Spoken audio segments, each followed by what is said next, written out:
L'enlèvement de l'Église, c'est quoi? L'enlèvement de l'Église, c'est quand des millions de chrétiens préparés spirituellement sera enlevé par notre Seigneur Jésus-Christ sur les nuées afin d'éviter la colère de Dieu pendant la grande tribulation de 7 ans. L'enlèvement de l'Église va se passer quelques moments après le traité de paix et de sécurité entre Israël et plusieurs pays dû à une micro-guerre au Moyen-Orient. En réalité, ça sera pas un traité de paix et de sécurité, mais ça sera le commencement de la grande tribulation de 7 ans.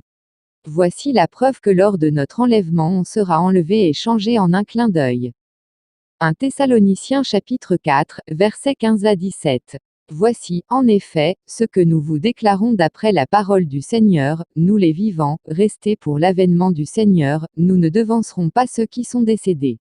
Car le Seigneur lui-même, à un signal donné, à la voix d'un archange, et au son de la trompette de Dieu, descendra du ciel, et les morts en Christ ressusciteront premièrement. Ensuite, nous les vivants, qui serons restés, nous serons tous ensemble enlevés avec eux sur des nuées, à la rencontre du Seigneur dans les airs, et ainsi nous serons toujours avec le Seigneur. Voilà, cet extrait nous montre que le Seigneur Jésus-Christ va descendre du ciel mais pas sur la terre, mais nous allons aller vers lui sur les nuées, aller au ciel et nous serons changés dans un corps glorieux, c'est-à-dire immortel. Voici l'extrait. 1 Corinthiens chapitre 15 versets 51 à 52. Voici, je vous dis un mystère, nous ne mourrons pas tous, mais tous nous serons changés, en un instant, en un clin d'œil, à la dernière trompette. La trompette sonnera, et les morts ressusciteront incorruptibles, et nous serons changés. Voilà, cet extrait nous montre bien que lors de l'enlèvement de l'Église on sera revêtu dans un corps glorieux.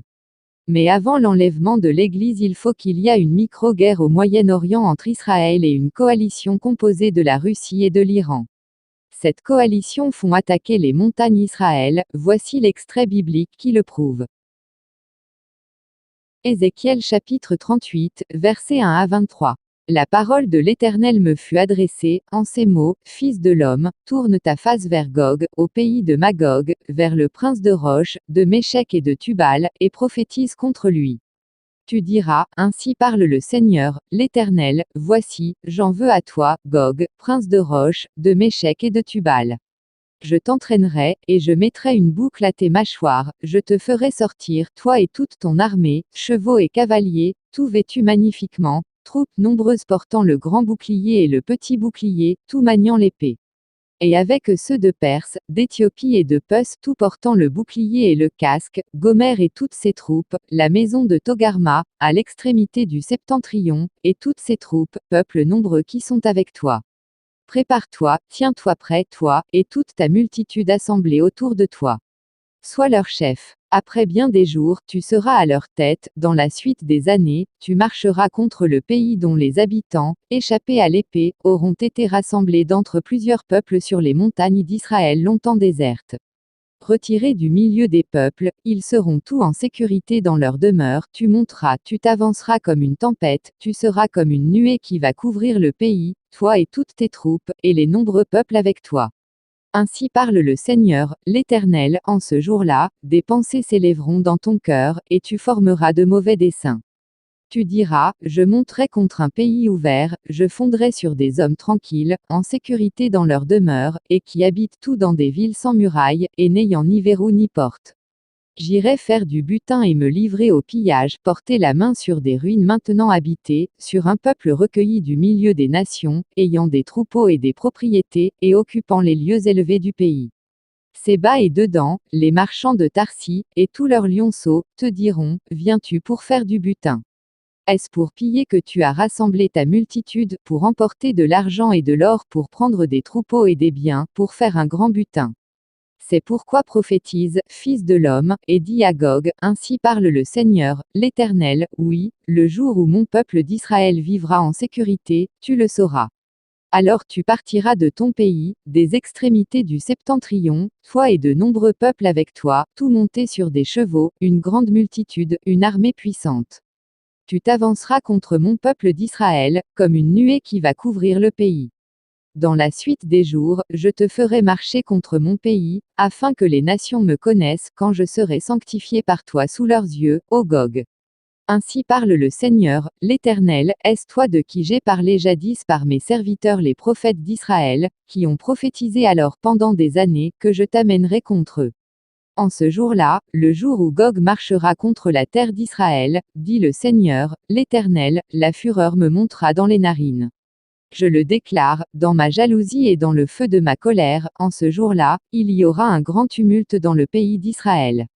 Les poissons de la mer et les oiseaux du ciel trembleront devant moi, et les bêtes des champs et tous les reptiles qui rampent sur la terre, et tous les hommes qui sont sur la surface de la terre. Les montagnes seront renversées, les parois des rochers s'écrouleront, et toutes les murailles tomberont par terre. J'appellerai l'épée contre lui sur toutes mes montagnes, dit le Seigneur, l'Éternel, l'épée de chacun se tournera contre son frère. J'exercerai mes jugements contre lui par la peste et par le sang, par une pluie violente et par des pierres de grêle, je ferai pleuvoir le feu et le soufre sur lui et sur ses troupes, et sur les peuples nombreux qui seront avec lui. Je manifesterai ma grandeur et ma sainteté, je me ferai connaître aux yeux de la multitude des nations, et elles sauront que je suis l'Éternel. Comme le montre l'extrait, la Perse qui l'Iran et le pays à l'extrémité septentrion qui la Russie font attaquer les montagnes d'Israël, mais Dieu l'Éternel va intervenir grâce à des fléaux naturels comme la grêle, la pluie et le feu et va donner la victoire à Israël.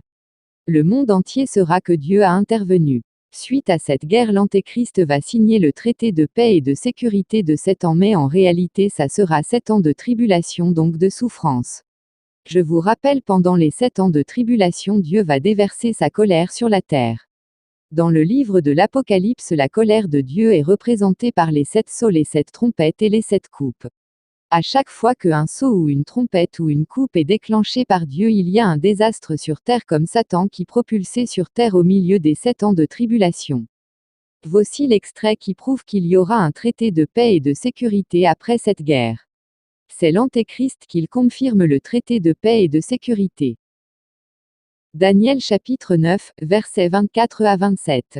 70 semaines ont été fixées sur ton peuple et sur ta ville sainte, pour faire cesser les transgressions et mettre fin au péché, pour expier l'iniquité et amener la justice éternelle, pour sceller la vision et le prophète, et pour oindre le Saint des Saints.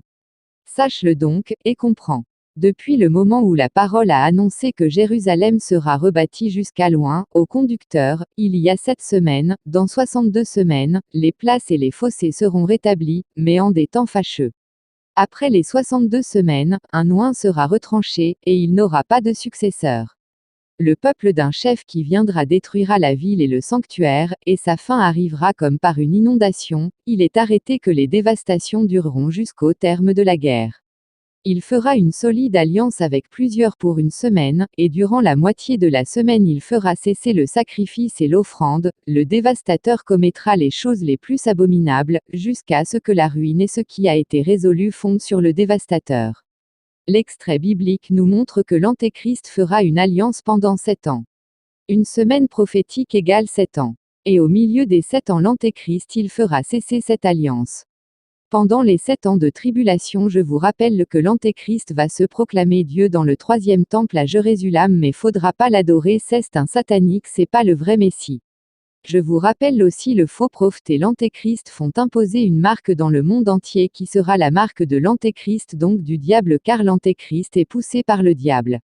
Et suite à ce traité de paix et de sécurité, l'enlèvement de l'Église arrivera quelques moments plus tard. Voici l'extrait qui le prouve. 1 Thessaloniciens chapitre 5, versets 1 à 11. Quant à l'époque et au moment de ces événements, vous n'avez pas besoin, frères et sœurs, qu'on vous écrive à ce sujet, vous savez fort bien vous-même que le jour du Seigneur viendra de façon aussi inattendue qu'un voleur en pleine nuit. Lorsque les gens diront « paix et sécurité », alors la ruine fondra subitement sur eux, comme les douleurs saisissent la femme enceinte, et aucun n'échappera. Mais vous, frères et sœurs, vous n'êtes pas dans les ténèbres pour que le jour du Seigneur vous surprenne comme un voleur. Car vous êtes tous enfants de la lumière, enfants du jour. Nous n'appartenons ni à la nuit ni aux ténèbres. Ne dormons donc pas comme le reste des hommes, mais restons vigilants et faisons preuve de modération. Ceux qui dorment, dorment la nuit, et ceux qui s'enivrent, s'enivrent la nuit. Mais nous qui sommes enfants du jour, faisons preuve de modération, revêtons-nous de la cuirasse de la foi et de l'amour, et mettons le casque de l'espérance du salut. Car Dieu ne nous a pas destinés à connaître sa colère, mais à posséder le salut par notre Seigneur Jésus-Christ. Il est mort pour nous afin que, vivants ou morts, nous entrions ensemble, avec lui, dans la vie. C'est pourquoi encouragez-vous les uns les autres et aidez-vous mutuellement à grandir dans la foi, comme vous le faites déjà. Cet extrait nous montre que dès que l'Antéchrist fera l'alliance de paix et de sécurité, il aura une ruine qui est représentée par la grande tribulation arrivera, et entre l'intervalle du traité de paix et de sécurité et du premier jugement de Dieu qui est le premier sceau, il y aura l'enlèvement de l'Église. Mais les enfants de Dieu qui seront préparés spirituellement seront enlevés sur les nuées afin d'éviter les 7 ans de colère de Dieu sur la terre. Dans Matthieu chapitre 24 au verset 36, le Seigneur dit: Pour ce qui est du jour et de l'heure, personne ne le sait, ni les anges des cieux, ni le Fils, mais le Père seul. Comme le dit le Seigneur, personne sait le jour ni l'heure auquel il arrive, seul le Père, mais on peut savoir à peu près quand, car Dieu nous a laissé des signes comme nous le montre ce passage biblique. 2 Thessaloniciens chapitre 2, versets 1 à 12. Pour ce qui concerne l'avènement de notre Seigneur Jésus-Christ et notre réunion avec lui, nous vous prions, frères, de ne pas vous laisser facilement ébranler dans votre bon sens, et de ne pas vous laisser troubler, soit par quelque inspiration, soit par une parole, ou par une lettre qui semblerait venir de nous, comme si le jour du Seigneur était déjà là. Que personne ne vous séduise d'aucune manière, car il faut que l'apostasie soit arrivée auparavant, et qu'on ait vu paraître l'homme impie, le fils de la perdition, l'adversaire qui s'élève au-dessus de tout ce qu'on appelle Dieu ou de ce qu'on adore. Il va jusqu'à s'asseoir dans le temple de Dieu, se proclamant lui-même Dieu. Ne vous souvenez-vous pas que je vous disais ces choses, lorsque j'étais encore chez vous? Et maintenant vous savez ce qui le retient, afin qu'il ne paraisse qu'en son temps. Car le mystère de l'iniquité agit déjà, il faut seulement que celui qui le retient encore ait disparu. Et alors paraîtra l'impie, que le Seigneur Jésus détruira par le souffle de sa bouche, et qu'il écrasera par l'éclat de son avènement. L'apparition de cet impie se fera par la puissance de Satan, avec toutes sortes de miracles, de signes et de prodiges mensongers, et avec toutes les séductions de l'iniquité pour ceux qui périssent parce qu'ils n'ont pas reçu l'amour de la vérité pour être sauvés, afin que tous ceux qui n'ont pas cru à la vérité, mais qui ont pris plaisir à l'injustice, soient condamnés. Le passage biblique nous dit que avant que notre Seigneur vienne, il faut qu'il y a d'abord l'apostasie, c'est-à-dire le rejet de Dieu, et puis qu'on a vu l'homme de la perdition qui est l'Antéchrist. Si on revient sur le signe de l'apostasie, on voit en France qu'il y a plus de personnes qui se déclarent sans religion que de personnes qui pratiquent une religion. L'apostasie est présente car on vit dans une société de consommation et de distraction, et du coup les personnes sont plus préoccupées sur des choses vanités que des choses réelles comme la parole de Dieu et l'existence de Dieu. Si on prend l'autre signe qui précède le retour de notre Seigneur Jésus-Christ, c'est l'apparition de l'Antéchrist qui va émerger bientôt, comme le confirme cet extrait.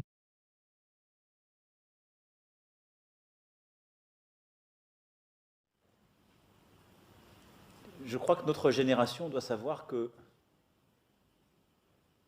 la bête de l'événement est là. Et elle arrive. La bête de l'événement est là. Et elle arrive.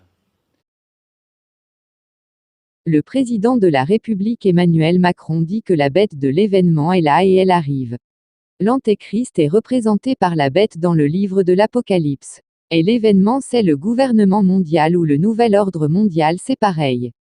Je vous rappelle que Emmanuel Macron, c'est un satanique. Donc on peut conclure grâce à ces signes que le retour de notre Seigneur est proche. Je vous conseille en tant que frère chrétien de vous repentir de vos péchés, de prier et de rester éveillé spirituellement. Prochaine vidéo qui sort mardi sur les jugements de Dieu pendant la grande tribulation. Que Dieu vous bénisse.